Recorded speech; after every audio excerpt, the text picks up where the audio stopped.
آغاز کرنے کے لیے اور بلکہ اس سے قبل یہ دائیں بائیں جو دوست طالب کے قریب دوست موجود ہیں، سب سے پہلے آپ تشریف فرما ہوں۔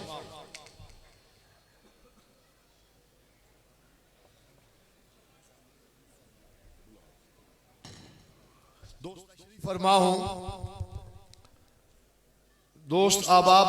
تشریف فرما ہوں۔ اگر نیاز احمد نیازی صاحب اگر قریب ہے تو وہ میں ملتمس ہوں جناب نیاز احمد نیازی پشاوری، ان کی خدمت میں وہ تشریف لائیں اور اس دوسری نشست کا آغاز چند کلمات، چند اشعار بارگاہ رسالت مآب صلی اللہ علیہ وسلم میں اپنی محبتوں اور عقیدتوں کا نذرانہ پیش کریں۔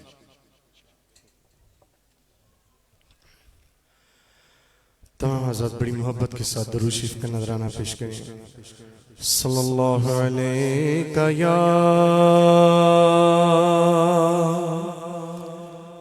یا رسول اللہ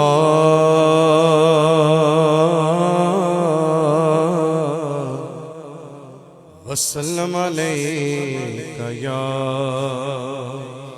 حبیب اللہ۔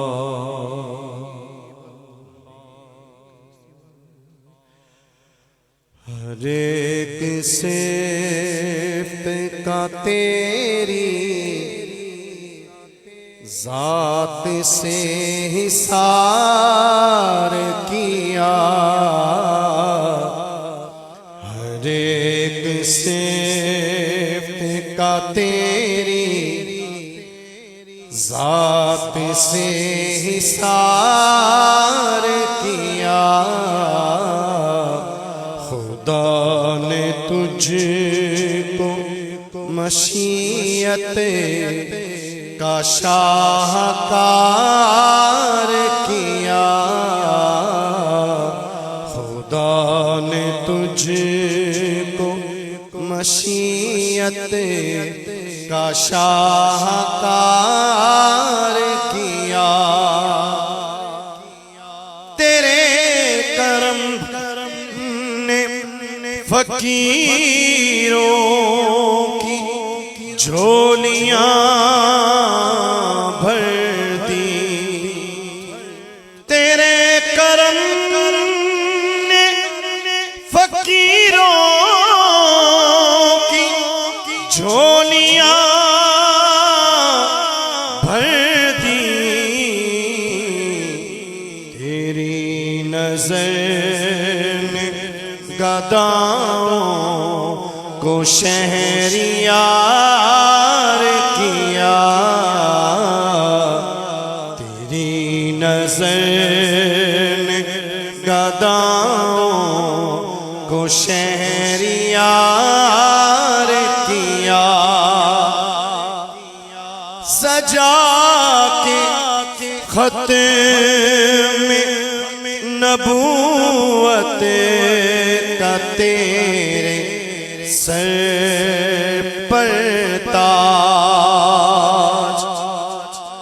سجا کے خط میں نبوت کا تیرے سر پر تاج، خدا نے تجھ کو رسولوں کا تاجدار کیا، خدا نے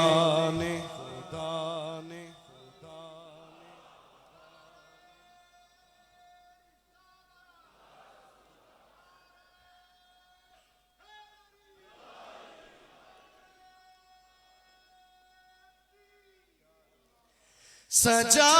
کے خط میں نبوت کا تیرے سر پر تاج، خدا نے تجھ کو رسولوں کا تاجدار کیا، خدا نے تجھ تجھ کو رسولوں کا تاجدار کیا، تیری نگاہ کرم نے اسے تسلی دی، تیری نگاہ کرم نے اسے تسلی دی، وہ آنکھ جس کو زمانے نے اشک بار کیا، تیرے طفیل ہے محشر میں سر بلند نصیب، تیرے طفیل ہے محشر میں سر بلند نصیب، تیرا کرم کہ اسے امتی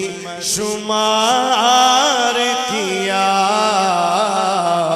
تیرا کرم کہ اسے امتی شمار کیا۔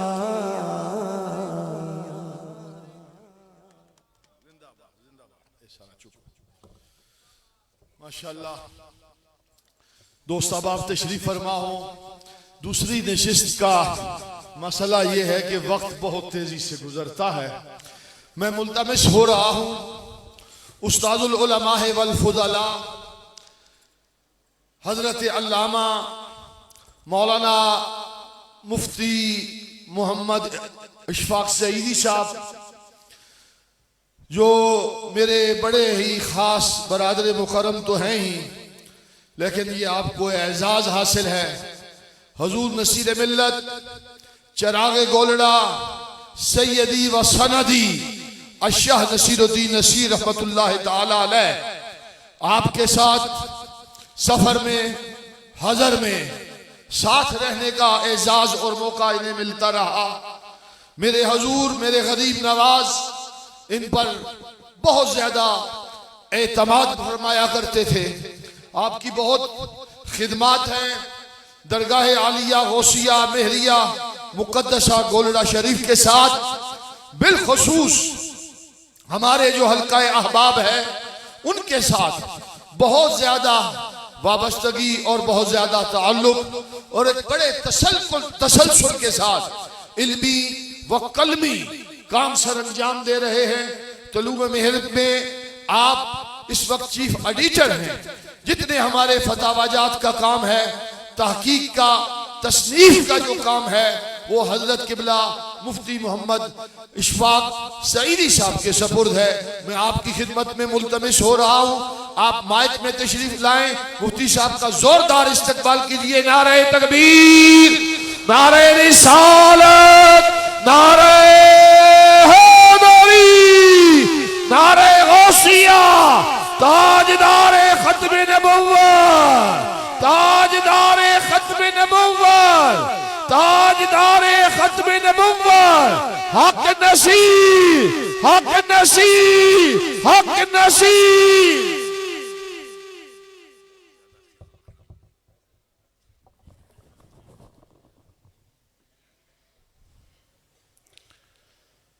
نحمده ونصلي ونسلم على رسوله الكريم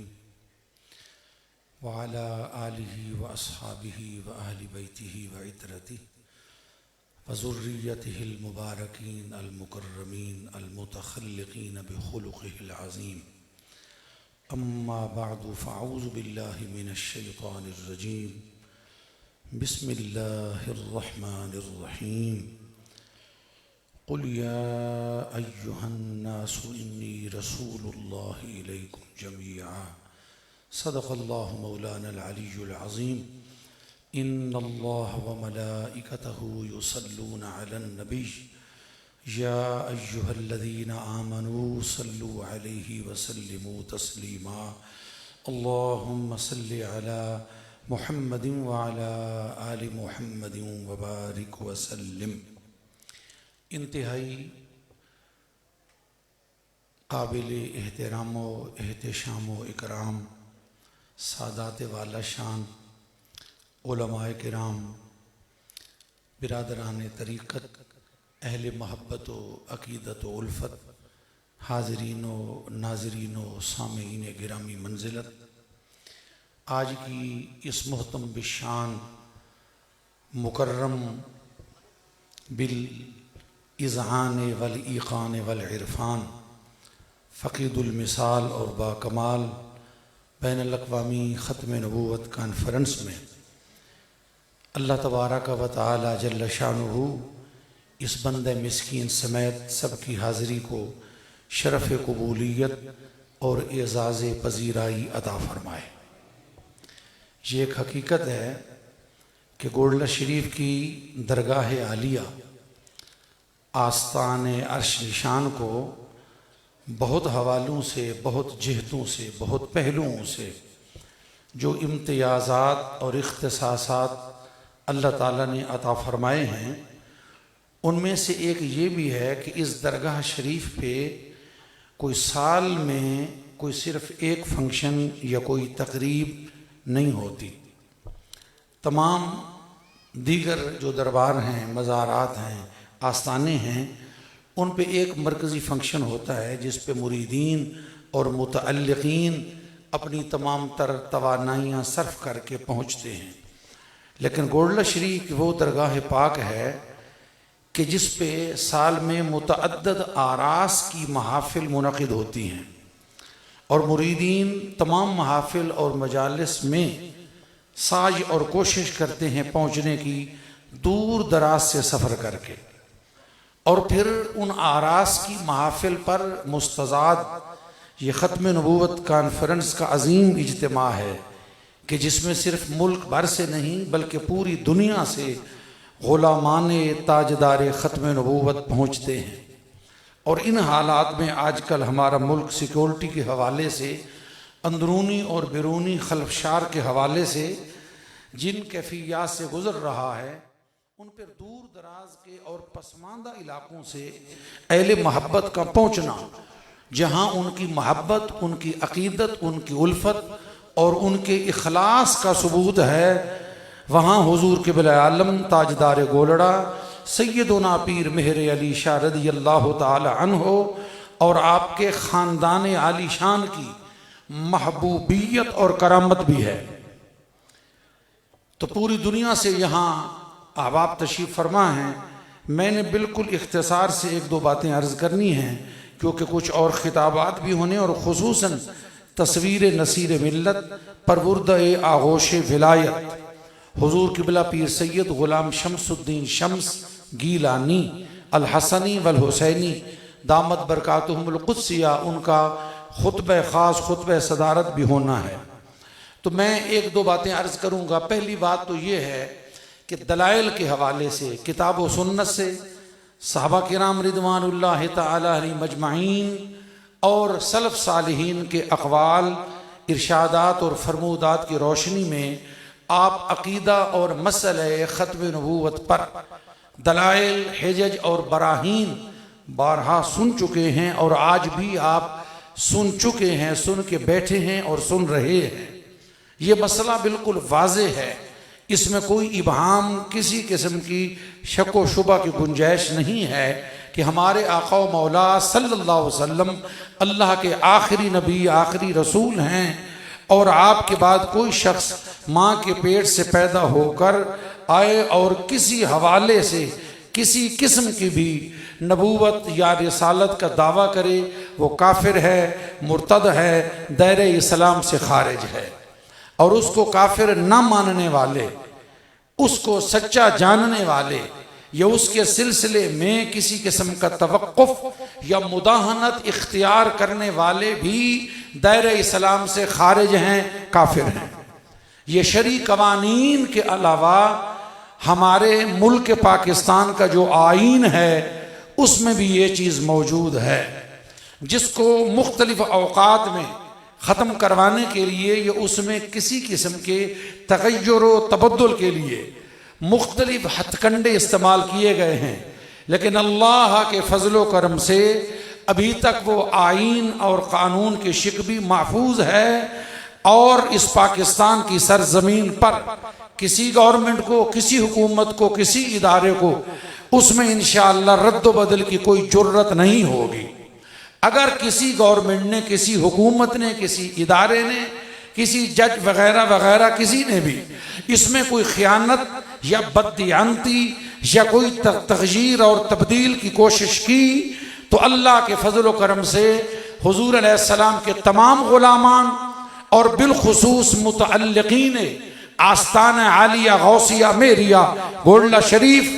اپنا تن من دھن سب کچھ قربان کر کے مشائخ گولڈہ شریف سادات کرام کی قیادت میں میدان عمل میں آئیں گے، اور انشاءاللہ وہ تبدیل کرنے والے یا تبدیلی کی سوچ رکھنے والے تو نیست و نابود ہو جائیں گے، لیکن یہ ختم نبوت کا آئین قانون اور منکرین ختم نبوت کے کافر ہونے کا جو قانون ہے یہ نہ بدلا ہے نہ کبھی بدلے گا۔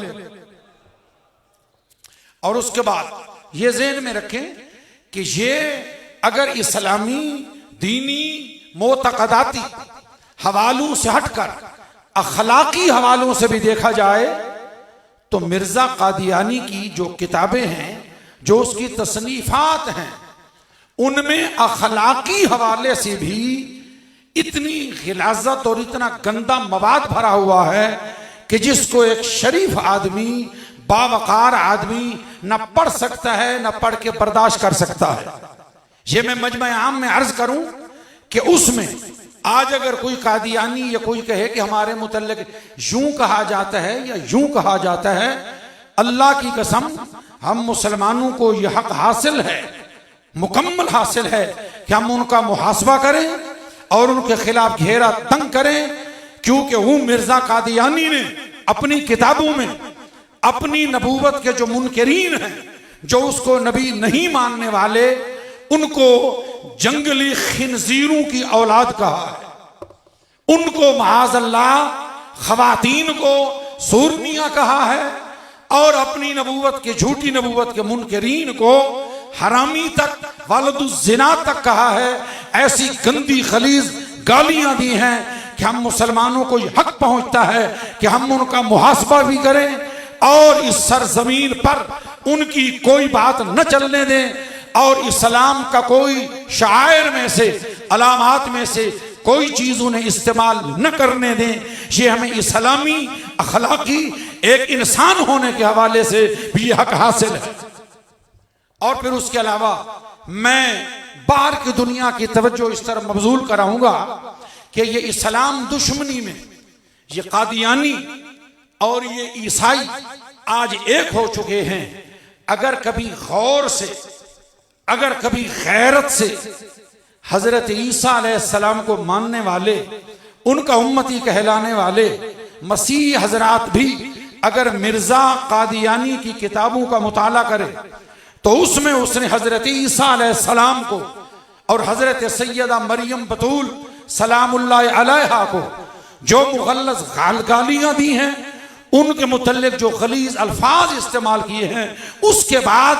کسی مسیحی اور عیسائی کی یہ جرت ہی نہیں ہوگی اور اس کو اس کا ضمیر اجازت ہی نہیں دے گا کہ وہ صرف پاکستان میں نہیں، یورپ میں کہیں بھی وہ مرزا قادیانی کے ماننے والوں کا دفاع کریں، ان کی غیرت انہیں اجازت ہی نہیں دے۔ ضرورت یہ ہے کہ شرعی قواعد اور کتاب و سنت کے دلائل کے ساتھ تو ہم ان کا غیر مسلم ہونا، کافر ہونا ثابت کر چکے، اور حضور قبلہ عالم کی تصنیفات اس سلسلے میں محکم ہیں۔ ایک آخری فیصلہ ہے کہ جن کا کوئی جواب نہ بن سکا ہے نہ بن سکے گا، لیکن ضرورت ہے کہ ہم باہر کی دنیا اور جو ہمیں انسانیت کے اخلاقیات کا درس دیتے ہیں ان قادیانیوں کے حوالے سے، ہم ان کے سامنے مرزا قادیانی کی کتابوں میں سے یہ چیزیں بھی نکال کے باہر لائیں، لوگوں کو روشناس کرائیں کہ نبی ہونا، مسلح ہونا، مجدد ہونا تو بڑے دور کی بات ہے. مرزا قادیانی کی کتابوں کو پڑھو، وہ تو ایک باعزت اور شریف انسان کہلانے کا بھی حقدار نہیں تھا. اس کا جو اسلوب بیان ہے، جو کتابیں ہیں، جو تحریریں ہیں، اور پھر ایک شخص جو ذہنی طور بھی اب نارمل ہو، جس کا ایک دعویٰ بھی نہ ہو، جو ایک لمحے میں نبی بنے، رسول بنے، ایک لمحے میں خدا بنے، ایک لمحے میں مرد بنے، دوسرے لمحے میں عورت بنے، ایک مرحلے میں اپنے آپ کو عیسیٰ کہے، دوسرے میں مریم کہے، اس قسم کی جو باتیں کرے، ایسا اب نارمل آدمی تو اس کو نبی تو نبی، ایک سیدھا سادہ انسان ماننے کے لیے بھی عقل تیار نہیں ہے. ان حقائق کو ذہن میں رکھیں، ان پر غور و فکر کریں، اور انشاءاللہ ہم کوشش کریں گے کہ ایسے تمام غیر اخلاقی جملے جو کوئی انسان اپنے متعلق برداشت نہیں کر سکتا،